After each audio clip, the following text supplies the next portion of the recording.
दोस्तों, मैं फराज मलिक पिछले 24 घंटे की सारी बड़ी खबरें एक ही वीडियो में आपके सामने रखने वाला हूं। सबसे पहले शुरुआत करेंगे सौर तूफान से। हमारे कुछ व्यूवर्स ने सौर तूफान के बारे में कहीं मीडिया पर खबरें देख ली, वो पूछने लगे कि ये सौर तूफान क्या है और कब आने वाला है। तो देखिए, खबर ये आ रही है कि सौर तूफान अगले 24 घंटे में पृथ्वी से टकरा सकता है। वैज्ञानिकों ने चेतावनी जारी कर दी है।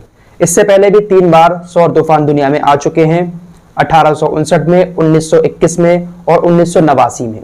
सौर तूफान जब धरती से टकराता है तो इसका नुकसान मानव को नहीं होता है, इंसानी जान को भी खतरा नहीं होता है। इससे इसका जो सबसे बड़ा नुकसान होता है वो सैटेलाइट को होता है। जिन सैटेलाइट से इंटरनेट चलता है, मोबाइल में नेटवर्क आते हैं, इस सौर तूफान का असर उन सैटेलाइट्स पर ज्यादा देखने को मिलता है। और भी जो भी अंतरिक्ष में सैटेलाइट हैं उस पर इसका असर ज्यादा होता है। मानव जाति पर शायद इसका कोई असर नहीं होता है। हाँ, मानव जाति पर ऐसे असर होता है, जब पहले सौर तूफान आए थे तो उसमें बहुत देर तक, घंटों तक पूरे देश की बिजली गायब हो गई थी और जब इसको सही किया गया था तो अरबों रुपए का इसमें नुकसान उठाना पड़ा था देशों को।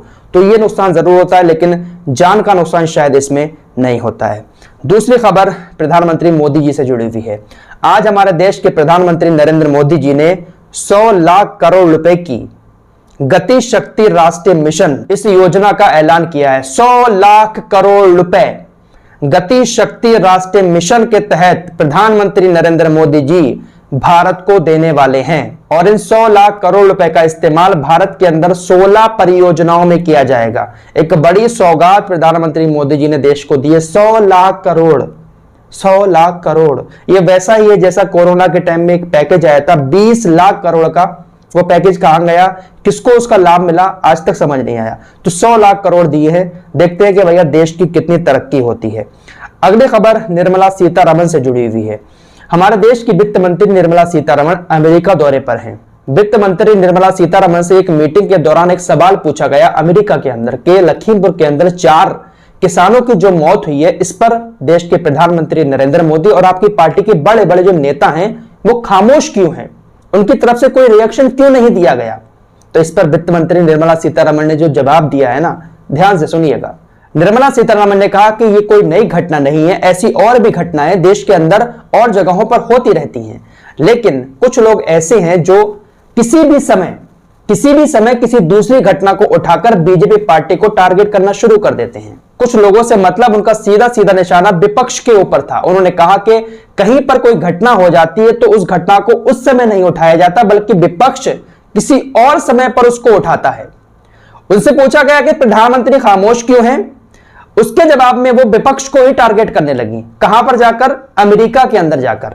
यार, देश का जब कोई इतना बड़ा नेता दूसरे देश में जाता है तो वो भारतीय होता है, वहां पर जाकर वो बीजेपी वाला या कांग्रेस वाला नहीं होता है, वो एक भारतीय होता है। लेकिन वहां पर जाकर अभी वो विपक्ष के ऊपर निशाना साध रही हैं। हालांकि उन्होंने ये जरूर कहा कि लखीमपुर की घटना निंदनीय है, लेकिन उनसे पूछा गया था कि प्रधानमंत्री जी ने अभी तक कोई प्रतिक्रिया क्यों नहीं दी। इस सवाल को उन्होंने गोलमोल तरीके से घुमा दिया। तो देखिए, विदेश में भी इस बात की चर्चा हो रही है कि इतना बड़ा कांड हो गया और प्रधानमंत्री जी की तरफ से 2 शब्द भी नहीं निकले हैं। विदेशों में भी इस बात की चर्चा है। तो आप सोच सकते हैं ये कितनी बड़ी घटना है और देश के प्रधानमंत्री जी ने कोई भी एक्शन नहीं लिया।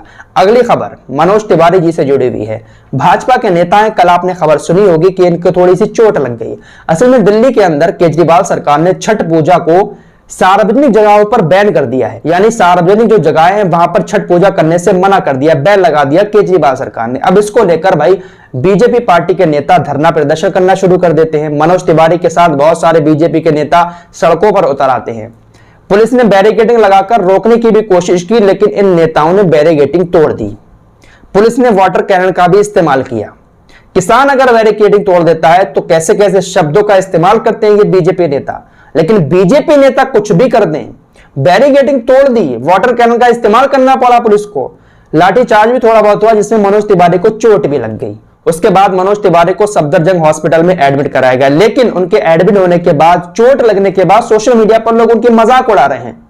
जबकि किसी को चोट लगती है तो उनको दुआ दी जाती है, लेकिन उनका लोग मजाक उड़ा रहे हैं। अगर भाई महंगाई के खिलाफ जाकर धरना प्रदर्शन करते तो आपके साथ होते भी लोग, लेकिन आप तो धर्म का एंगल लेकर धरना प्रदर्शन करने चले थे, तो आपकी लोग मजाक ही बनाएंगे। फिलहाल मजाक इसलिए भी बन रही है कि आरजेडी ने एक फोटो ट्वीट किया मनोज तिवारी के साथ हॉस्पिटल में जो डॉक्टर साहब खड़े हुए हैं, तो आरजेडी ने कहा कि ये डॉक्टर जो है ना, ये मूत्र विभाग के हैं, यानी मूत्र से रिलेटेड जो समस्याएं होती है उसके डॉक्टर हैं, तो ये इनका इलाज कैसे कर रहे हैं? इनके चोट तो गर्दन में लगी है, लेकिन मूत्र वाले डॉक्टर जो हैं, जो इस तरीके के विभाग में होते हैं, तो इनका इलाज ये क्यों कर रहे हैं? इस पर सवाल उठाए आरजेडी ने।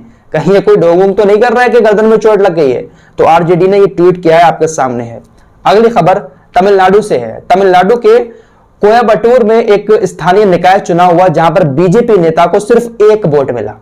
हालांकि बीजेपी पार्टी के नेता के घर में 5 वोट थे, लेकिन उनको सिर्फ 1 ही वोट मिला, जो उन्होंने अपना खुद डाला। तो आप सोच सकते हैं कि बीजेपी पार्टी कैसे कैसे लोगों को टिकट दे देती है, जिनके घर वाले तक उनको वोट नहीं देते। सिर्फ 1 वोट, 5 वोट घर में, और बीजेपी नेता को सिर्फ 1 वोट मिल रहा है। हालांकि निकाय चुनाव था, लेकिन निकाय चुनाव में बीजेपी पार्टी कितना प्रचार प्रसार करती है, आप लोगों ने देखा होगा। हैदराबाद के अंदर बड़े बड़े नेता पहुंच गए थे, निकाय चुनाव में सिर्फ 1 वोट मिला है बीजेपी पार्टी को। और अभी अभी बड़ी खबर यह भी आ रही कि शाहरुख खान के बेटे आर्यन खान को आज भी जमानत नहीं मिली है।